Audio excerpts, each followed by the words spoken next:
Hello welcome to வாகை மகிழ்ந்து Motors. இங்கே நம்ம பார்க்க போகிற வண்டி என்னென்னு பார்த்தீங்கன்னா, நம்ம சேனலை ஃபஸ்ட் டைம் பார்க்குறோம், மறக்காமல் சப்ஸ்கிரைப் பண்ணுங்கள்.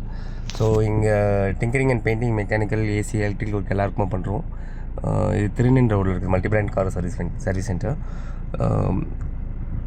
ஸோ இன்றைக்கி நம்ம பார்க்க போகிற வண்டி வந்து சாண்ட்ரோ வந்து பார்த்திங்கன்னா கிட்டத்தட்ட ஒரு 3 வருஷமாக, ஒரு 4-5 வருஷமாக வந்து பார்த்திங்கன்னா வண்டி நிறுத்தி வச்சுட்டு இருந்தாங்க.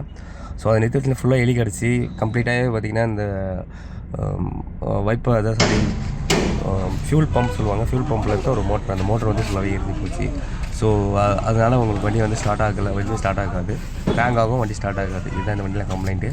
பாருங்கள், வண்டி வந்து ஃபுல்லாக கம்ப்ளீட்டாக எலி வந்து ஃபுல்லாகவே கிடச்சிருக்கு. ஏன்னா கிட்டத்தட்ட 5 வருஷம் நின்று வண்டி இருந்ததுனால கம்ப்ளீட்டாகவே ஃபுல்லாகவே எலி கிடச்சதுனால ஃபுல்லாக கம்ப்ளீட்டாக பிரித்து திருப்பி அந்த ஒயரிங் எல்லாம் கம்ப்ளீட்டாக பண்ணிவிட்டு அதுக்கப்புறம் பார்த்திங்கன்னா அந்த டேங்க்கில் வந்து எடுத்து பார்த்தா ஸோ அந்த மோட்டர் ஓடலை. லைன்லாம் ஃபஸ்ட்டு கொடுத்ததுக்கப்புறம் தான் அதை செக் பண்ண முடியும். லைன் கொடுக்குறதுக்கே ஆகிடுச்சு ஒரு ஒன் டே கிட்டே. ஏன்னா அவ்வளோ ஒர்க் ஃபுல்லாகவே இருந்துச்சு, ஃபுல்லாகவே நிறைய இடத்துல எலி கிடச்சிருந்துச்சு. அது எல்லாமே பக்காவாக ஃபுல்லாக திருப்பி ஒயரிங் எல்லாம் பார்த்துட்டு அதுக்கப்புறம் ஃபியூல் பம்பு செக் பண்ணால் ஃபியூல் பம்பில் உங்களுக்கு மோட்டரே ஓடலை. ஸோ பாருங்கள், அதை எடுத்து பார்க்குறேன், ஃபுல்லாக கம்ப்ளீட்டாக ரஸ்ட்டாக இருக்குது. இது 5 வருஷம் நின்று வண்டின்றதுனால அது ஃபுல்லாகவே பாருங்கள், அந்த பம்ப் ஃபுல்லாகவே கம்ப்ளீட்டாகவே வந்து போயிடுச்சு. ஃபுல்லாகவே ரஸ்ட்டாகி அப்படி துரு பிடிச்சி அப்படியே ஃபுல்லாக பிளாக் ஆகிருக்கு. ஃபில்டர்லாம் டோட்டலாக ஆகி இப்போ பார்த்திங்கன்னா அதில் தனியாக மோட்டர் மட்டும் தனியாக மாற்றலாம் அந்த டைப்பில். ஸோ இந்த மோட்டர் தனியாக கழட்டி வேறு மோட்டர் மட்டும் தனியாக போட்டு இப்போ அந்த மோட்டர்லேருந்து கம்ப்ளீட்டாக பிரித்து திருப்பி அதை டேங்க்கெல்லாம் கழட்டி ஃபுல்லாக வாஷ் பண்ணிட்டு திருப்பி அதில் போட்டுட்டு ஃபியூல் திருப்பி செக் பண்ணிவிட்டு வேறு ஃபியூல் வந்து வாங்கி ஊற்றி பார்த்திங்கன்னா அது ஃபுல்லாக துரு பிடிச்சிருந்ததுனால அப்படியே போட்டிங்கன்னா திருப்பி போய்ட்டு இதில் பிளாக் ஆகிடும். ஸோ அதனால் அதை நல்லா ஃபுல்லாக எடுத்துகிட்டு க்ளீன் பண்ணிவிட்டு திருப்பி வந்து உங்களுக்கு டேங்கை திருப்பி மாட்டி ஒயரிங் ஒர்க் எல்லாத்தையும் திருப்பி இந்த பக்கம் தனியாக கிடச்சிருக்கு.